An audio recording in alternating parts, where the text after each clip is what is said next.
प्रिय मित्रों, आज के इस सेशन में हम पैंडास के डेटा फ्रेम के बारे में बात करेंगे। इसके बेसिक फीचर्स के बारे में।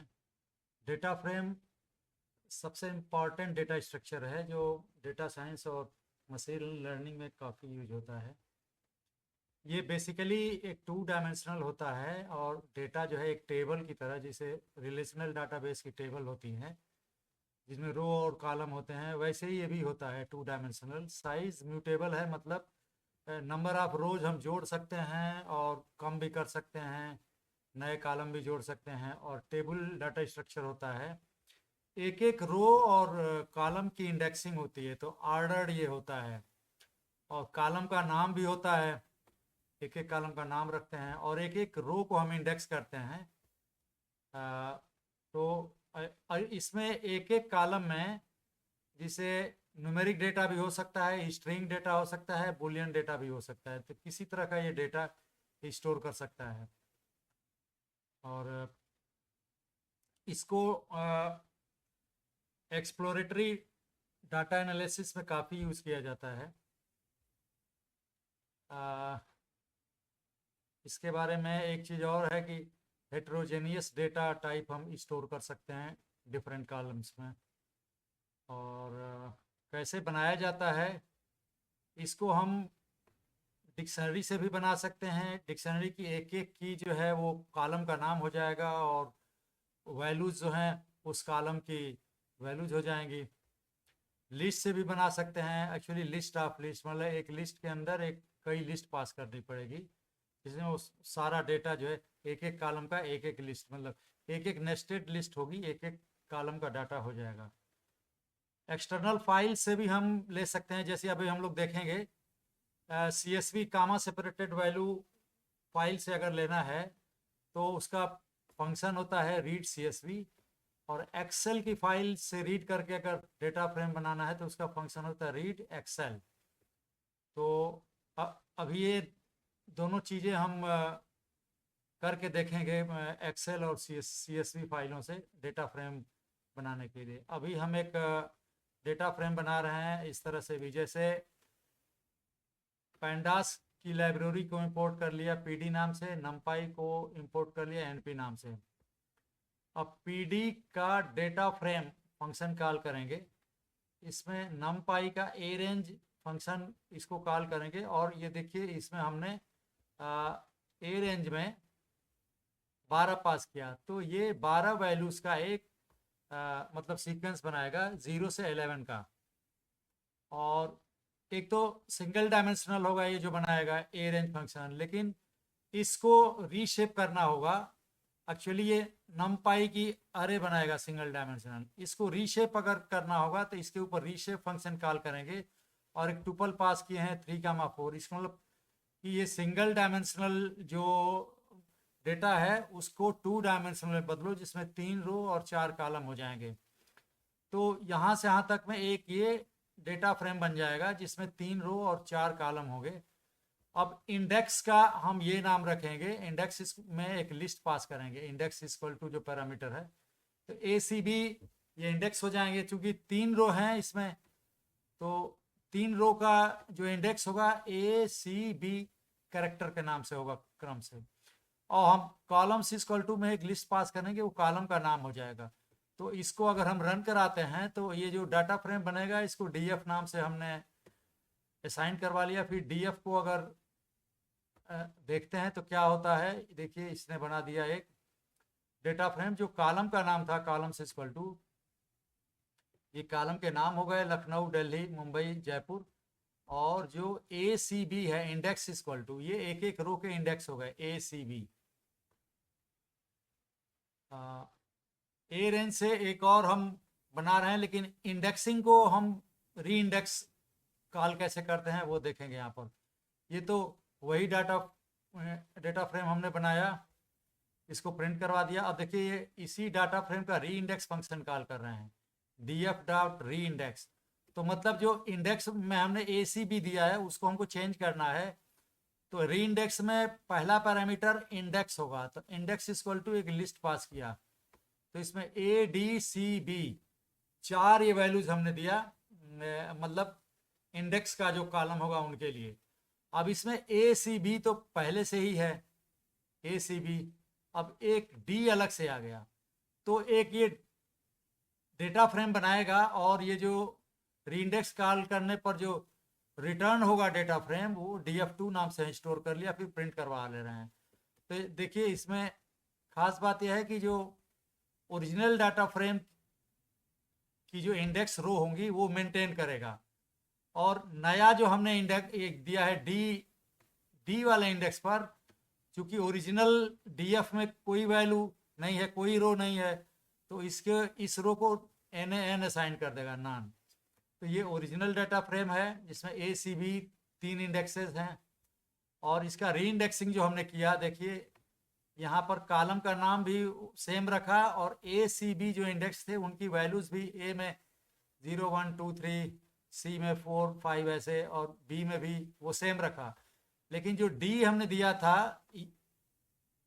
नया इंडेक्स वैल्यू, इसमें कोई डेटा ही नहीं था ओरिजिनल में, तो इसने इस रो में सारे वैल्यूज को एन कर दिया, मतलब नॉट ए नंबर कर दिया, मतलब जो वैल्यू है ही नहीं है उसको वो नान कर देता है। लेकिन जो इंडेक्स में देंगे वो सारे बनाएगा, कि चारों इंडेक्स इसने बनाया है, लेकिन जो नहीं मिला उसको नान कर दिया।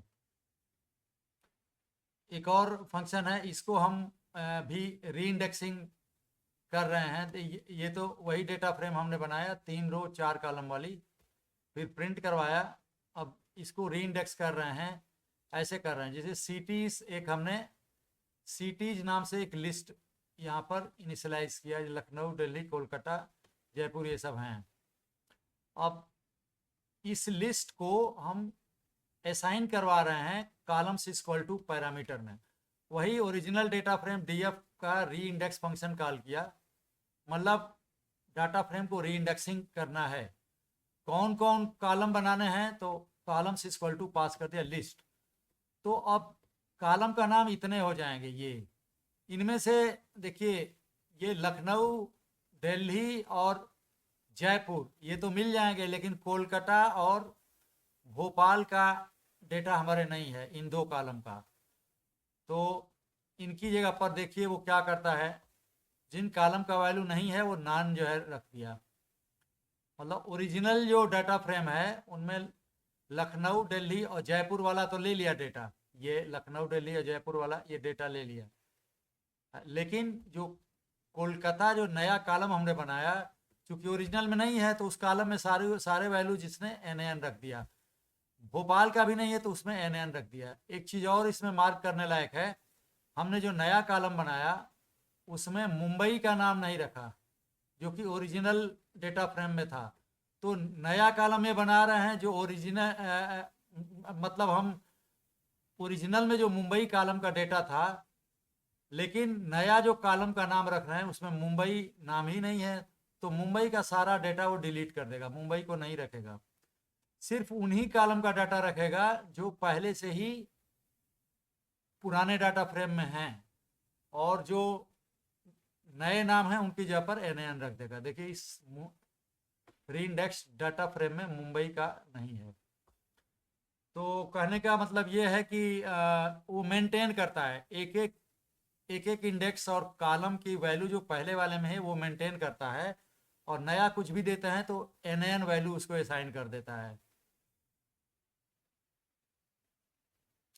उसको हम ऐसे भी रीइंडेक्स कर सकते हैं, जिसे अभी तो हमने यहाँ पर डीएफ डाटा फ्रेम के ऊपर रीइंडेक्स फंक्शन कॉल किया और columns equal to parameter pass किया। उसको ऐसे भी कर सकते हैं कि डीएफ डॉट रीइंडेक्स और सिटीज लिस्ट दिया और एक्सिस इक्वल टू कॉलम्स, तो इससे भी वही काम होगा।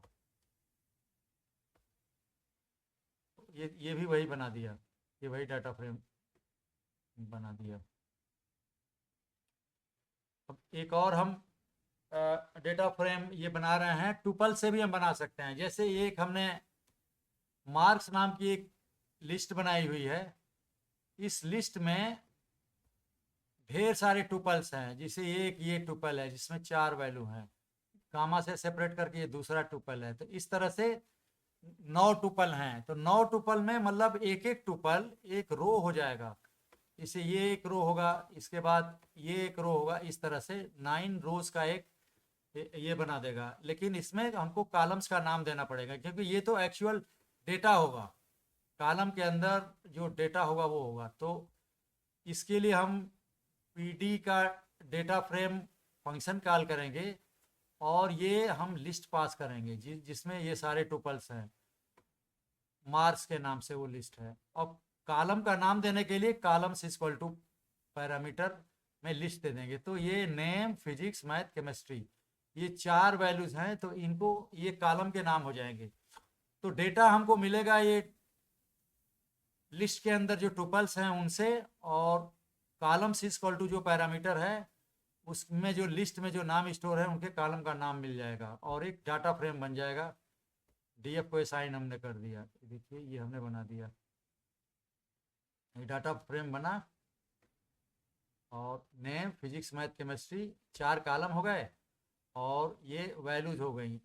एक चीज़ और यहाँ पर देखने लायक है कि जो इंडेक्सिंग इसके लिए, देखिए कॉलम का नाम तो हमने दिया, इंडेक्स नहीं दिया, तो बाय डिफ़ॉल्ट ये 0 से इंडेक्स शुरू करके 0 टू ये 8 कर दिया। 0 से 8 मतलब 9 रोज हैं टोटल। तो एक एक रो को जो बाय डिफ़ॉल्ट जो इंडेक्सिंग किया है 0 से 8 तक किया है।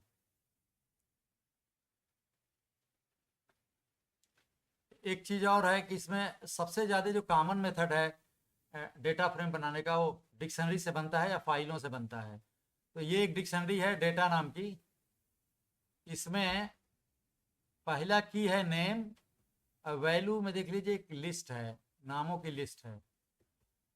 दूसरा की है सैलरी, इसमें सैलरी का लिस्ट है ये, और एज है जिसमें एज का ये लिस्ट है वैल्यू। इसकी वैल्यू से भी वो बना देगा एक डेटा फ्रेम। वो क्या करेगा कि जो डिक्शनरी के जो कीज हैं वो कॉलम के नाम हो जाएंगे, मतलब नेम, सैलरी और एज। और जैसे नेम कॉलम में जो वैल्यूज होंगी यही सब नेम की जो वैल्यू हो वही रखेगा, सैलरी कॉलम की वैल्यू सैलरी हो जाएगी। इसी तरह से एक डाटा फ्रेम बना देगा। तो इसको ऐसे बनाएंगे, PD dot data frame function call किया, इस पूरी डिक्शनरी को पास कर दिया डेटा और डीएफ को असाइन कर दिया। देखिए डीएफ इसको बनाएंगे तो यही ये डीएफ ऐसे ही मिल गया, ये बना दिया एक data frame. Name, salary, age दिया और जो डिक्शनरी में जो वैल्यूज थे वो ये डेटा फ्रेम की वैल्यूज हो जाएंगी। और बाय डिफ़ॉल्ट इसने जो इंडेक्सिंग किया वो 0 से 4 के बीच में किया, मतलब 5 जो है 5 वैल्यूज हैं, 5 रोज हैं, तो डिफ़ॉल्ट वाली इंडेक्सिंग हुई है। अब हम आते हैं एक एक्सेल फाइल से हम पेंडास का डाटा फ्रेम कैसे बनाते हैं। PD dot read Excel file, read underscore Excel function call करेंगे और इस ब्रैकेट के अंदर पूरा पाथ हम देंगे, हमारी एक्सेल फाइल कहाँ पर है, सेमी कॉलन के अंदर। लेकिन एक चीज़ का ध्यान रखना पड़ेगा कि फाइल का नाम लेने में या डायरेक्टरी के या सब डायरेक्टरी में forward slash, back slash, colon वगैरह आता है, जैसे सी ड्राइव का आएगा। तो ये कन्फ्यूजन ना हो, जो हम चाहते हैं हो वही हो। तो इसको ये रा स्ट्रिंग पास करेंगे डबल कोट के अंदर। ये हमारा तो पाथ है फाइल के अंदर जो एक्सेल फाइल का, लेकिन इस डबल कोट शुरू करने से जस्ट पहले आर लिख देंगे फॉर रा स्ट्रिंग। मतलब हम बताना है कि डबल कोट के अंदर जो पाथ है इसको एग्जैक्टली ऐसे ही लेना है, मिस इंटरप्रेट इसको नहीं करना है। नहीं तो कई बार फॉरवर्ड स्लैश के बाद अगर कुछ एन लिख देने पर तो उसको जो न्यू लाइन ट्रीट कर लेता है। तो आर लिख देंगे तो वो क्लियर हो जाएगा। अब रीड एक्सेल फंक्शन कॉल किए हमने, हमारा ये फाइल है imdata1.xls। तो इसको imdata1.xls ये फाइल है एक्सेल की, ये इसका data ID, name, gender, designation, age, salary और डीओजे ये कॉलम का नाम है और ये वैल्यूज हैं। इससे हम जनरेट कर रहे हैं डेटा फ्रेम। तो dfx को असाइन किया, इस सेल को रन करते हैं तो dfx की वैल्यू ये देखिए, ये डेटा फ्रेम बन गया, यही ये डेटा फ्रेम बन गया। और बाय डिफ़ॉल्ट इसकी जो इंडेक्सिंग भी 0 से शुरू होकर 1 2 3 4 जितने रो रहेंगे उससे कम। 10 रो हैं तो 9 तक गया है इसका इंडेक्सिंग। अच्छा, CSV फाइल है, कामा सेपरेटेड वैल्यू फाइलों से भी हम एक डाटा फ्रेम बना सकते हैं। उसका तरीका है pd.read.csv, read under score CSV function call करेंगे और पाथ पास करेंगे। CSV फाइल कहाँ पर है, ये imp data1.csv फाइल है, और डबल कोट के जस्ट पहले R लगा देंगे ताकि वो कंफ्यूजन ना हो, पाथ को एज इट इज ले, और जो डाटा फ्रेम बनाएगा उसको DFM नाम से असाइन कर देंगे हम। कामा से सेपरेटेड वैल्यू के बारे में जो लोग न जानते हैं उनके लिए ये बता देते हैं कि एक एक डेटा को कामा से सेपरेट किया जाता है, और पहला ये जो रो होता है CSV फाइल में, और तो ये कॉलम का नाम होता है जी, और नाम को सेपरेट किया जाता है कामा से। तो आईडी, इसके बाद कामा, फिर नेम, मतलब आईडी, नेम, जेंडर, ये सब कॉलम के नाम है। और उन कॉलम में क्या क्या वैल्यू रहेगी वो दूसरे रो से स्टार्ट होती है। तो दूसरे रो में ये वैल्यू है, जिससे 1001 जो है आईडी हो जाएगा, राम नाम हो जाएगा, राम प्रसाद। और थर्ड जो कॉलम है जेंडर, वहाँ पर थर्ड वैल्यू एम हो जाएगी। तो इसी तरह से ये पहला कॉलम बनेगा, ये दूसरा कॉलम बनेगा, और सारे वैल्यू जो है कामा से सेपरेट हो जाएंगी। तो इस तरह से ये CSV फाइलें बनती है। इसको रीड करना होगा, ये भी कॉमन है, काफ़ी कॉमन है CSV फाइल। तो अब इसमें हमने ये कॉल कर लिया, लेकिन यहाँ पर ये देखिए हमने पार्स डेट्स पास किया। पार्स डेट मतलब डेट का फॉर्मेट अलग अलग हो सकता है, कभी डे पहले आएगा, फिर डे बीच में, या डे लास्ट में कभी आता है, ईयर पहले आता है, कभी ईयर लास्ट में। तो हम फॉर्मेट बताते हैं, क्योंकि डेट वाले में कंफ्यूजन रहता है। तो हम क्लियरली यहाँ पर बता सकते हैं कि फाइल पाथ जो यहाँ पर देंगे, डबल कोट से बंद करिए, कामा के बाद दूसरा पैरामीटर हम लिखेंगे parse underscore dates equal to, ये DOJ फील्ड का नाम दिया। अब और किन किन कॉलम को पार्स करना है, मतलब उनका सही फॉर्मेट रखना है, ये हम इसमें एक ही फील्ड है डेट ऑफ ज्वाइनिंग की DOJ, तो वही लिखे। कई फील्ड रहती तो कामा दे करके लिख देते। और डेट का फॉर्मेट क्या होगा हम ये यहाँ पर बता रहे हैं, दूसरा जो थर्ड जो पैरामीटर है उसे। तो date underscore format equal to लिखेंगे, ये इसका मतलब %d, मतलब पहले डेट आएगा, फिर ये डैश के बाद %है, मतलब मंथ आएगा, और लास्ट में ईयर आएगा। तो DF2 हम यहाँ पर रन करा रहे हैं सेल को, तो ये इसने कामा सेपरेटेड वैल्यू से ही वही वही वाली टेबल DF2 इसने बना दिया है, और डेट का फॉर्मेट यही रखा है, मतलब डे, मंथ, लास्ट में ईयर।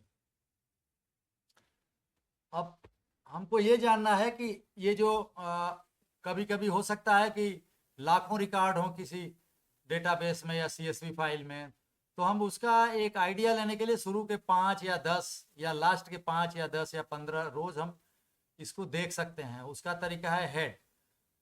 DF1 बना, DF1 डॉट इसका हेड फंक्शन कॉल करेंगे तो शुरू को बाय डिफॉल्ट 5 रो दिखाएगा, लेकिन हेड में अगर कोई पैरामीटर पास करते हैं, मान लिया 10 पास कर दिया जो, तो वो शुरू का 10 रो दिखाएगा। अभी हम इस सेल को रन करते हैं, देखिए इसके जो है 5 जो है ना, 5 जो है ये दिखा दिया, ये DF1 डॉट हेड,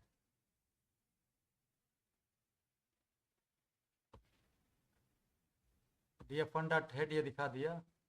ये इसमें जो है DF2, DF1 डॉट डाउन, ठीक है,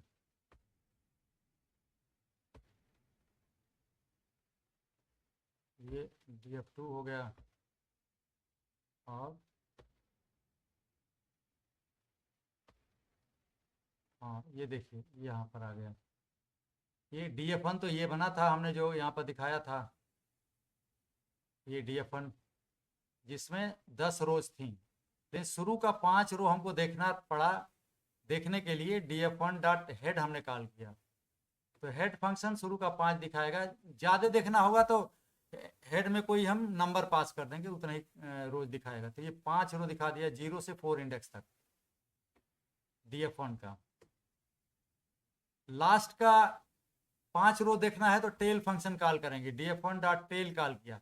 अगर लास्ट का 7 रो देखना है तो 7 पास कर देंगे, जो भी नंबर पास करेंगे वही दिखाएगा। देखिए इसको, इस सेल को हमने रन कर दिया, तो देखिए 5, इसका लास्ट वाला 5 ये जो है रो दिखाया है। मतलब 5 इंडेक्स से 9 इंडेक्स तक। और शेप जानना हो कि मतलब कितनी रो हैं कितने कॉलम हैं, तो एक टुपल रिटर्न करता है। डाटा फ्रेम के ऊपर शेप एट्रीब्यूट अगर इसको कॉल करेंगे तो देखिए ये शेप दिया 10,7, तो इस टुपल में पहला नंबर कामा के पहले वो 10 है, मतलब 10 रो हैं और 7 कॉलम हैं। अगर इनको अलग से लेना है हमको तो df1 डॉट शेप का जो रिटर्न वैल्यू होगा एक टुपल होगा जिसमें 2 वैल्यू होगी आर सी, जैसे ये वाला है 10,7, तो इस टुपल को हम असाइन कर देंगे आर कामा सी, तो आर हो जाएगा 10, सी हो जाएगा 7। तो इसको हम प्रिंट करवा सकते हैं यहाँ पर, देखिए नंबर ऑफ रो 10 और नंबर ऑफ कॉलम 7। तो इस तरह से हम कर सकते हैं। कॉलम्स का नाम जानना हो तो डाटा फ्रेम के ऊपर df1 डॉट कॉलम्स कर देंगे तो ये एक रिटर्न करेगा वैल्यू। देखिए इंडेक्स कॉलम का नाम एक लिस्ट के रूप में इसने दिखा दिया, ये कॉलम। और df1 का आईडी फील्ड अगर जानना हो, देखिए किसी भी डाटा फ्रेम का डॉट लगाकर कोई कॉलम का नाम अगर लिखेंगे तो उस कॉलम में जो जो वैल्यू है वो दिखाएगा। और बाय डिफॉल्ट एक्चुअली ये सीरीज रिटर्न करता है। देखिए df1 डाटा फ्रेम का आईडी एट्रीब्यूट मतलब आईडी कॉलम की वैल्यूज दिखाएगा, लेकिन यहाँ एक्चुअली जो रिटर्न किया है वो सीरीज रिटर्न किया है, जिसमें आईडी कॉलम की ये वैल्यूज हैं और विथ एक एक इंडेक्स के साथ 0 से 9 इंडेक्स तक। इसी काम को हम ऐसे कर सकते हैं डीएफएम में स्क्वायर ब्रैकेट लगाकर आईडी के एक स्ट्रिंग के रूप में पास करें तो ये भी वही काम करेगा, आईडी फील्ड का एक सीरीज रिटर्न करेगा। ये सीरीज रिटर्न किया, इसमें आईडी फील्ड की वैल्यूज होगी और विथ इंडेक्सिंग स्टार्टिंग फ्रॉम 0। और 2 कॉलम की वैल्यू अगर हमको देखना है तो दोनों कॉलम का नाम हमको लिस्ट में पास करना पड़ेगा। जैसे df1 स्क्वायर ब्रैकेट खोला बंद किया, इनके बीच में एक लिस्ट पास किए हैं हम जिसमें आईडी स्ट्रिंग है नेम, तो आईडी और नेम कॉलम का वैल्यू दिखाएगा। और ये अगर रन कराएं तो देखिए इसको भी विथ इंडेक्स बनाया इसने, तो एक उसका स्लाइस करके छोटा डाटा फ्रेम बनाया जिसमें 2 ही कॉलम होंगे और ये इंडेक्सिंग के साथ होगा। अब हमको किसी फील्ड की मैक्सिमम वैल्यू जानना है। देखिए यहाँ पर df1 लिया, स्क्वायर ब्रैकेट में सैलरी पास किया, तो ये जो है df1 फिर सैलरी ये रिटर्न करेगा एक सीरीज जिसमें सैलरी कॉलम में जो जो वैल्यू हैं सारी रहेंगी। और इस सीरीज के ऊपर मैक्स फंक्शन कॉल करेंगे तो जो मैक्सिमम वैल्यू होगी सैलरी कॉलम की वो रिटर्न होगी। ये 80,000 इसने रिटर्न कर दिया सैलरी फील्ड की मैक्सिमम वैल्यू। अब एक चीज़ यहाँ पर इसका बहुत यूज होता है, df1 डॉट सैलरी, मतलब डाटा फ्रेम के नाम में अगर डॉट लाकर कॉलम का नाम लिखते हैं और ये तो एक सीरीज रिटर्न करेगा सैलरी कॉलम के नाम से, और ग्रेटर देन 54,000 कर दिया तो एक सीरीज रिटर्न करेगा जिसमें बुलियन आएगी, बुलियन वैल्यू। अब जी सैलरी वाले कॉलम में जो जो वैल्यूज 54,000 से ज़्यादा हैं उनको तो ये जो है ट्रू रखेगा, और 54,000 से कम जो वैल्यूज हैं उनको फॉल्स रखेगा। तो df1 dot salary greater than 54,000 actually एक सीरीज रिटर्न करेगा जिसकी वैल्यू होगी ट्रू या फॉल्स डिपेंडिंग अपॉन ये ट्रू ये कंडीशन उस कॉलम में जो सैलरी है वो वैल्यू 54,000 से ज़्यादा है या नहीं। अगर ज़्यादा है तो ट्रू, नहीं तो फॉल्स। देखिए पहला ट्रू है मतलब 54,000 से ज़्यादा, दूसरा फॉल्स है मतलब कि 54,000 से कम सैलरी है इसकी। तो ये इसका बहुत यूज होता है, अभी देखेंगे और भी यूज करके, जिसे यहाँ पर हमने कर दिया। इसका टाइप अगर जानना चाहें df1 टर्सली ग्रेड ये टेस्ट वाले का, तो देखिए इसका टाइप हो जाएगा ये सीरीज रिटर्न किया है एक्चुअली ट्रू फॉल्स वैल्यूज वाली। और इसी सीरीज को जैसे df1 dot salary greater than 54,000 ये जो सीरीज आएगी जिसमें ट्रू फॉल्स वैल्यू होगी, इसी को अगर इंडेक्सिंग के रूप में देंगे df1 को, तो ये देखिए ये जो है वैल्यूज रिटर्न करेगा। कौन कौन सी वैल्यू इसने रिटर्न किया, वही वैल्यूज जो 54,000 से ज़्यादा हैं या जिनके लिए ट्रू है। मतलब ये DF1 dot salary greater than 54,000, ये तो एक ट्रू फॉल्स की सीरीज रिटर्न करेगा। अब ये DF1 पर ये इंडेक्सिंग किया गया है, मतलब कि वही वाली रोज दिखाओ जिनमें सैलरी फील्ड 54,000 से ज़्यादा है, मतलब ये ट्रू।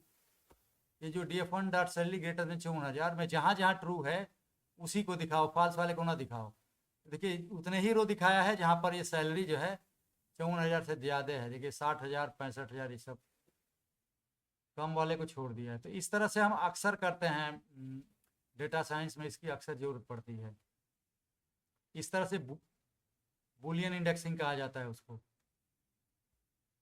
इसमें हम इस तरह का पैरामीटर भी पास कर सकते हैं, जैसे DF1 स्क्वायर ब्रैकेट में DF1 dot salary equal to equality operator लगा दिया, और DF1 dot salary dot max. अब DF1 डॉट सैलरी एक सीरीज रिटर्न करेगा सैलरी कॉलम का, उस पर मैक्स फंक्शन कॉल करेंगे तो ये रिटर्न करेगा मैक्सिमम वैल्यू ऑफ सैलरी। तो मैक्सिमम वैल्यू ऑफ सैलरी है, सैलरी कॉलम में 80,000 है।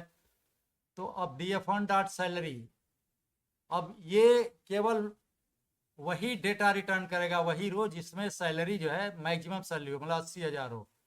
इसको रन करें अगर, देखिए ये यही रिटर्न किया, इसमें 80,000 सैलरी वाला। तो इस तरह से अभी ये पूरा एक्सप्रेशन हम कर सकते हैं, पास कर सकते हैं।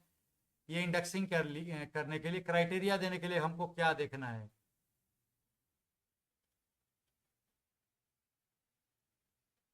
अब इसमें हम इस दो स्क्वायर ब्रैकेट भी देखिए, ये DF में ये स्क्वायर ब्रैकेट खोला और बंद किया, इसके बीच में एक लिस्ट पास किया, इसमें दो वैल्यू है ID और नेम।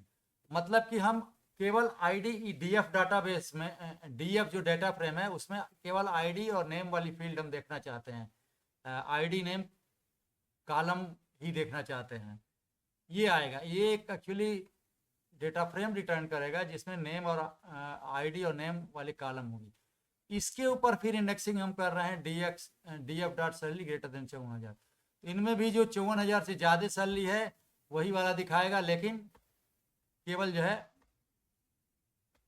देखिए यहाँ पर ये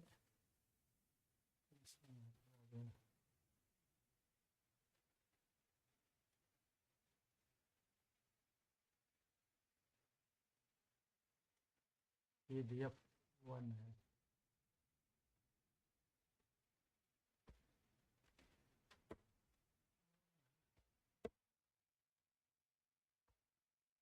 देखिए ये दिखा दिया, ये मतलब इस तरह से करने पर पहला स्क्वायर ब्रैकेट में है वो लिस्ट ऑफ कॉलम्स है जो दिखाना है, और दूसरे स्क्वायर ब्रैकेट में ये टेस्ट कंडीशन है। तो ID नेम कॉलम दिखाओ विथ दिस टेस्ट कंडीशन की सैलरी 54,000 ज़्यादा हो, सैलरी वाले कॉलम में जो 54,000 से ज़्यादा हो। तो वही दिखा दिया, केवल ID और नेम कॉलम दिखाया है, इन लोगों की सैलरी 54,000 से ज़्यादा है। अब यहाँ DF1 को हम प्रिंट करवा सकते हैं, DF1 में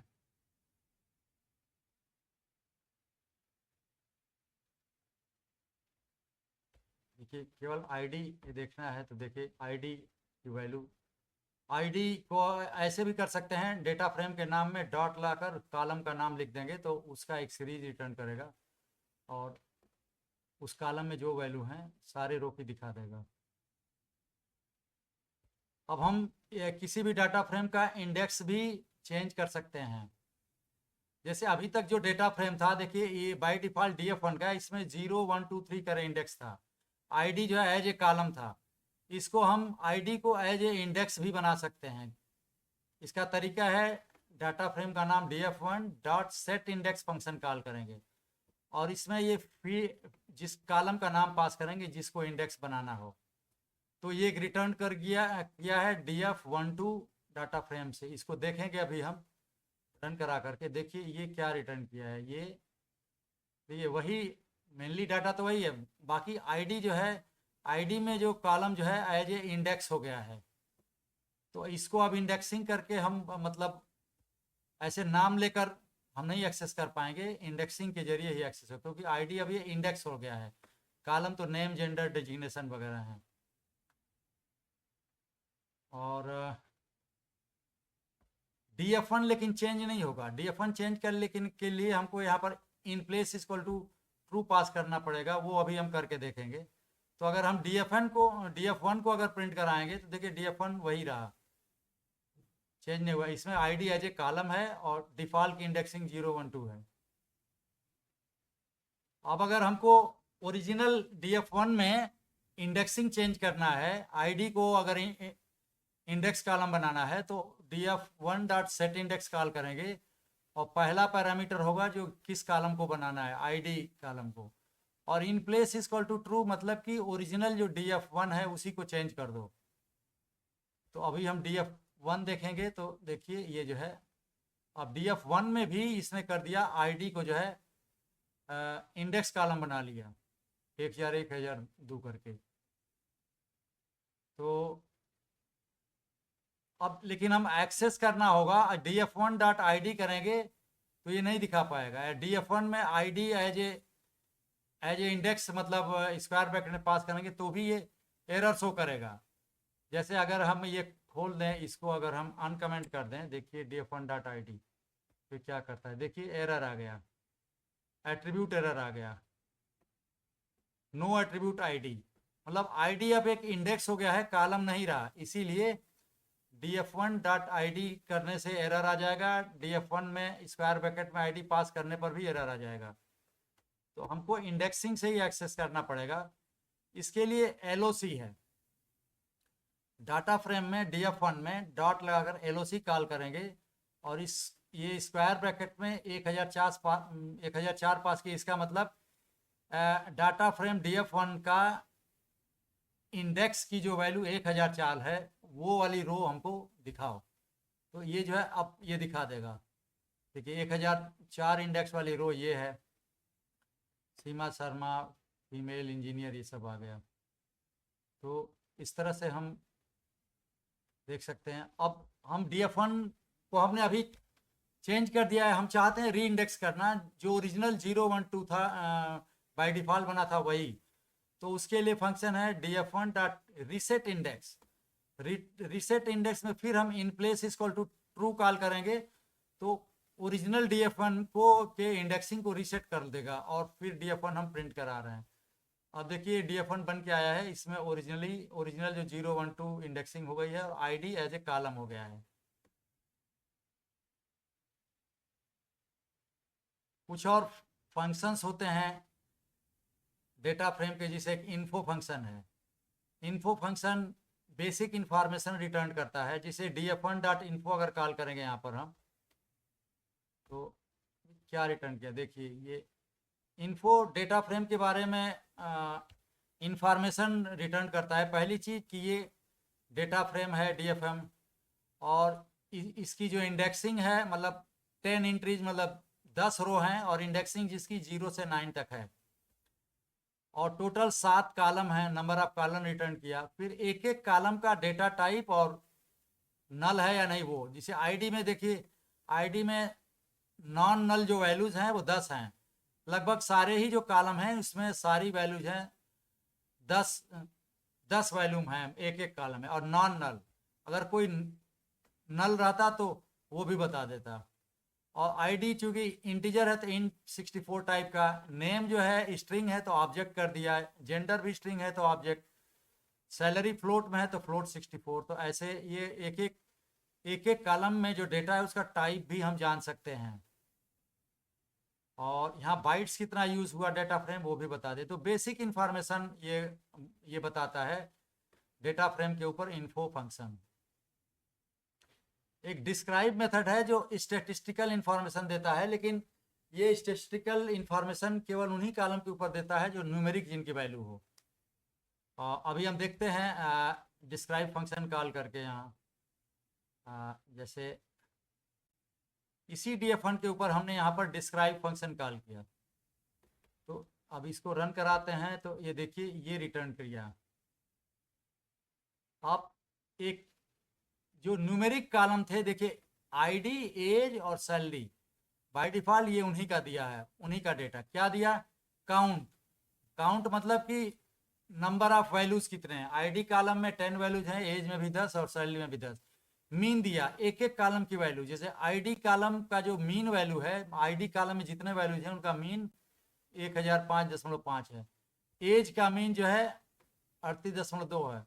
और सैलरी कॉलम में जितनी सैलरी है उसका मीन वैल्यू 60,756 है। तो एक एक कॉलम का ये मीन वैल्यू हम देख सकते हैं। स्टैंडर्ड डेविएशन भी दिखा दिया आईडी कॉलम का। यहाँ पर देखिए सैलरी कॉलम का स्टैंडर्ड डेविएशन है 14,159.40, मतलब कि स्टैंडर्ड डेविएशन होता है किसी भी कॉलम में जो मीन वैल्यू है, औसत वैल्यू, उससे एक एक वैल्यू कितना अलग है। अगर सारी वैल्यूज मीन के पास ही हैं तो स्टैंडर्ड डेविएशन कम होगा, लेकिन सारी वैल्यूज फैली हुई हैं, मीन से बहुत बहुत दूर हैं, तो स्टैंडर्ड डेविएशन की वैल्यू बहुत ज़्यादा हो जाएगी। तो 14,159 रुपया मतलब कि स्टैंडर्ड डेविएशन है सैलरी कॉलम की वैल्यूज का। मीन बता देता है एक एक कॉलम की मिनिमम वैल्यू, जैसे सैलरी की मिनिमम वैल्यू 34,000 है। अब ये क्वार्टाइल है। 25% मतलब जिसे सैलरी पर लेंगे, इसका मतलब हुआ कि 51,420 जो सैलरी है, 25% लोगों की, मतलब 1/4 लोगों की सैलरी इससे कम है। 25% मतलब कि ये फर्स्ट क्वार्टाइल, 50% मतलब सेकेंड क्वार्टाइल, 75% मतलब थर्ड क्वार्टाइल। तो 25% मतलब 25% लोगों की, मतलब चौथाई लोगों की सैलरी जो है 51,420 से कम है। 50% क्वार्टाइल मतलब कि ये मीन वैल्यू है, मतलब कि ये आधे लोगों की, सॉरी ये मीडियन वैल्यू है, मतलब कि आधे लोगों की वैल्यू 62,500 से कम है। और 75% मतलब कि 71,500 से कम सैलरी 75% लोगों की है, मतलब 3/4 लोगों की सैलरी 71,500 से कम है। मैक्स मतलब एक एक कॉलम की मैक्सिमम वैल्यू, जैसे सैलरी कॉलम की मैक्सिमम वैल्यू 80,000 है, एज की मैक्सिमम वैल्यू 52 है। तो इस तरह से हम एक एक स्टेटिस्टिकल डेटा हम देख सकते हैं डिस्क्राइब फंक्शन कॉल करके। अब आते हैं हम एक एक्सेल की शीट को रीड करते हैं। रीड एक्सेल फंक्शन कॉल किया और इसमें पाथ पास किया फाइल का, और उसको डाटा फ्रेम जो बना उसको प्रिंट करवा लिया यहाँ पर, तो वही है, उसी टाइप का डेटा है। और अभी हम देखते हैं इंडेक्सिंग स्लाइसिंग के ऊपर। इंडेक्सिंग स्लाइसिंग जो डेटा फ्रेम या पैंडास में होता है, लगभग वो उसी तरह का होता है जैसे नमपाई वगैरह में होता है, इवन पाइथन में वो स्टैंडर्डाइज है। जनरल सिंटेक्स ये है कि स्टार्ट इंडेक्स से शुरू करेंगे और स्टॉप -1 तक जाएंगे अगर फॉरवर्ड ट्रेसिंग कर रहे हैं। रिवर्स ट्रेसिंग अगर कर रहे हैं तो स्टार्ट से शुरू करके स्टॉप +1 इंडेक्स तक जाएंगे। और स्टेप साइज मतलब कितना कितना छोड़ना है रो, एक एक रो छोड़ना तो बाय डिफ़ॉल्ट होता है, अगर 2 देंगे तो एक एक रो छोड़ करके वो करेगा। और स्टेप साइज अगर नहीं देंगे तो सारे रो दिखाएगा, किसी को छोड़ेगा नहीं। बाय डिफ़ॉल्ट वैल्यू 1 होती है। अभी देखेंगे कुछ इसके एग्जाम्पल से। जी, DFX जो डेटा फ्रेम है, इसमें स्क्वायर ब्रैकेट में एक कॉलन है, यहाँ पर 2:5, मतलब कि रो इंडेक्स 2 से शुरू करो और 5 से 1 कम तक जाओ, तो 2 से 4 इंडेक्स का बीच का ये दिखाएगा, 2 से 4 इंडेक्स के बीच का ये रो दिखा दिया। अब यहाँ पर देखिए स्क्वायर ब्रैकेट में 2 कॉलन है, इसमें पहला कॉलम के पहले वैल्यू स्टार्ट इंडेक्स, और दोनों कॉलम के बीच में कोई वैल्यू, मतलब लास्ट तक जाओ, मतलब लास्ट रो तक जाओ। और 2 है, मतलब एक एक रो छोड़ करके स्टेप साइज 2 है। तो इसमें जो दिखाया है देखिए, 0 इंडेक्स से शुरू किया और लास्ट तक गया, लेकिन 2 स्टेप साइज मतलब एक एक रो छोड़ कर, 0 इंडेक्स मतलब 1 इंडेक्स नहीं दिखाया, फिर 2 दिखाया, फिर 3 नहीं दिखाया, 4 दिखाया, ऐसे ऐसे। तो इस तरह से इंडेक्सिंग जो होती है 2 कॉलम वाली, ये रोज के लिए बेसिकली होती है। अभी हम देखेंगे कि कॉलम की भी इंडेक्सिंग हम कर सकते हैं, वो कैसे होगा, उसमें कामा देना पड़ेगा। ये जो इस तरह की इंडेक्सिंग है केवल कॉलन है, कामा नहीं है, तो ये रोज के लिए होता है। अब ये एक एग्जाम्पल है जिसमें हम पहले कॉलम के पहले 5 है, पहले कॉलम के बाद 0 है, मतलब और यहाँ पर ये ध्यान दीजिए दूसरे कॉलम का -1 है। -1 मतलब रिवर्स ट्रेसिंग करना है, मतलब लास्ट से शुरू में आना है। शुरू करना है 5 इंडेक्स से और जाना कहाँ तक है, 0 से 1 ज्यादा, मतलब 1 इंडेक्स तक जाना है। देखिए ये दिखा दिया आउटपुट, 5 इंडेक्स से शुरू किया और 1 इंडेक्स तक गया। तो रिवर्स ट्रेसिंग में जब भी होता है कॉलम के बाद जो इंडेक्स होता है उसमें एक जुड़ जाता है, और फॉरवर्ड फॉरवर्ड ट्रेसिंग में कॉलम के बाद जो होता है उसे एक कम हो जाता है। तो यहाँ पर देखिए, यहाँ पर हम कॉलम की भी इंडेक्सिंग कर रहे हैं, रो की भी। देखिए ये स्क्वायर ब्रैकेट है, स्क्वायर ब्रैकेट के अंदर एक कॉलम है, इसमें शुरू में कुछ नहीं है, बाद में कुछ नहीं, मतलब सारी रो दिखाओ, 0 इंडेक्स से शुरू करके लास्ट इंडेक्स तक दिखाओ। कामा के बाद ये जो लिस्ट है इसमें 2 स्ट्रिंग है, ये दिखाओ, मतलब यही कॉलम दिखाना है। तो सारे रो दिखाओ और नेम और सैलरी वाले कॉलम बस दिखाओ। देखिए ये दिखा दिया, सारे रो दिखाया और नेम और सैलरी वाला ही फील्ड दिखाया इसने। एक और भी है यहाँ पर, इसमें 0 कॉलन 3 कामा के पहले, मतलब कि 0 इंडेक्स से शुरू करो और 3 इंडेक्स तक जाओ। एक चीज ध्यान दीजिए, यहाँ पर एलओसी यूज किए हैं। एलओसी में ये जो होता है 3, तो 3 से एक कम नहीं करना है, 3 तक जाना है, मतलब 0 1 2 3 तक जाना है। एलओसी में ये ध्यान देना पड़ेगा। तो 0 से 3 इंडेक्स तक का रो दिखाओ और वही नेम और सैलरी 2 कॉलम दिखाओ जो कामा के बाद एक लिस्ट पास हुई है। एलओसी में 0 से 3 तक दिखा दिया और नेम और सैलरी वाला फील्ड। इस तरह से हम रो और कॉलम को छांट सकते हैं, क्या देखना है। एलओसी का एक और हमने यूज किया यहाँ पर, 0 से 3, मतलब 0 से 3 इंडेक्स तक दिखाओ। कामा के बाद कॉलन है, उसके पहले बाद में कुछ नहीं है, मतलब कि सारे कॉलम दिखाओ। तो देखिए ये, अब देखिए 0 से रो तो दिखाया 0 से 3 तक, और कॉलम इसने सारे दिखा दिया।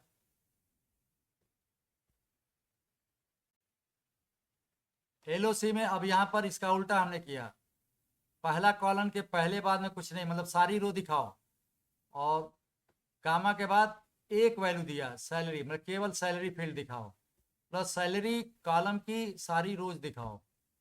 देखिए ये सैलरी कॉलम की सारी रोज दिखा दी है 0 से 9 इंडेक्स तक। यहाँ पर आई एल ओ सी मतलब ये इंडेक्सिंग के हिसाब से करता है, मतलब 0 से शुरू करके और एक कम करके करता है, जो नॉर्मल इंडेक्सिंग होती है। अब देखिए यहाँ पहले कॉलम के पहले और बाद में कुछ नहीं, मतलब सारे रो दिखाओ, और कामा के बाद ये जो लिस्ट है मतलब 1 इंडेक्स वाला कॉलम से दिखाओ। और देखिए ये क्या करता है, 1 और 2, मतलब कि 2 कॉलम इंडेक्स वाले दिखाओ। देखिए सारे रो दिखाया, और कॉलम इंडेक्स 1 पर जो नेम है और 2 पर जो है जेंडर है, तो उनको दिखाया। अब कॉलम की इंडेक्सिंग भी 0 से शुरू होती है, जैसे आईडी 0 इंडेक्स हो जाएगा, नेम 1 इंडेक्स, जेंडर 2 इंडेक्स, ऐसे ऐसे।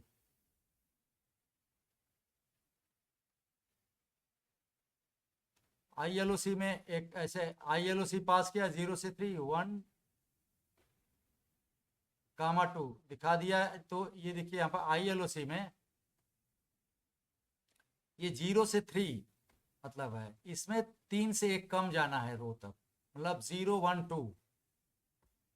आईएलओसी और एलओसी में यही फर्क है, आईएलओसी में इंडेक्सिंग को -1 कर देता है, इंडेक्स के हिसाब से लेता है, और एलओसी -1 नहीं करता है। तो आईएलओसी में 0 कॉलन 3 क्या, मतलब 0 से 2 रो तक दिखाओ, और फील्ड वही जो लिस्ट पास हुई है 1 और 2, मतलब 1 इंडेक्स वाला कॉलम और 2 इंडेक्स वाला कॉलम, नेम और जेंडर ही दिखाओ। अब यहाँ पर हम पास कर रहे हैं आईएलओसी में -1 मतलब कि लास्ट रो, केवल एक वैल्यू है, कॉलम नहीं है, कामा भी नहीं है, केवल एक वैल्यू, मतलब एक रो। कौन सी रो, जो लास्ट इंडेक्स वाली जिसका -1 है। लास्ट इंडेक्स वाली रो जो होता है -1 होता है, उससे पहले वाली -2, उससे पहले वाली -3, ऐसे होता है। तो देखिए ये लास्ट लास्ट रो का डेटा दिखा दिया अखिलेश राय का, ये सब डिटेल।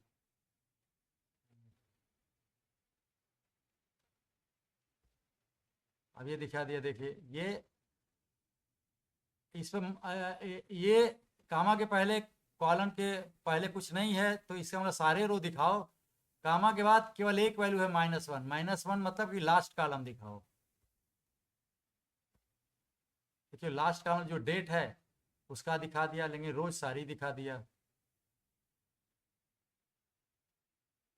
तो इस तरह से हम ये इंडेक्सिंग भी कर सकते हैं। अभी हमने देखा डाटा फ्रेम क्रिएशन और चेंज करना उसका, और डिस्क्राइब इन्फो फंक्शन। तो अभी इस सेशन को क्लोज करते हैं। Thank you very much.